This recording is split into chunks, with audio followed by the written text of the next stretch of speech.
আজ আমরা শিখতে যাচ্ছি বসে থাকা একজন মহিলার ফিগার। প্রথমে আমরা মাথাটা এঁকে নিচ্ছি। যেহেতু এটা সাইড ফিগার, সেহেতু এক পাশ থেকে আমরা কানটা দেখতে পাবো এবং খোপার একটি অংশ দেখতে পাবো। সাইড ফিগার দেখে আমরা জামা তো না, শাড়ির যে অংশটুকু একপাশ করে নিলাম। এবার হাতটা সামনের দিকে আগিয়ে নিচ্ছি। সিম্পলভাবে করার জন্য হাতের এইটুকু অংশ গোল গোল করেই করে নিচ্ছি।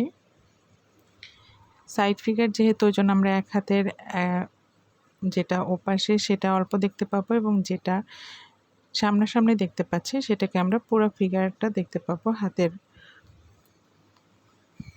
যেহেতু বসা ফিগার, সেহেতু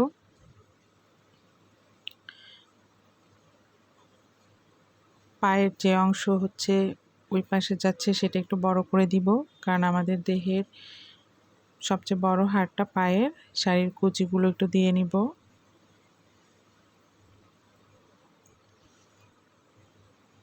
এই পায়ের অংশটা সামনের দিকে বাড়ানো, পায়ের শুধুমাত্র আঙ্গুল যেগুলো দেখা যাচ্ছে সেটা আমরা দিয়ে দিচ্ছি।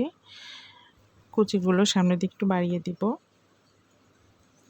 এবারে সাইড ফিগারে চোখ যেমন এক সাইড থাকবে, এক সাইডের অংশটুকু দেখতে পাবো সেটা দিব। নাক, চোখ, মুখ দিয়ে দিব। এভাবেই হয়ে যাবে।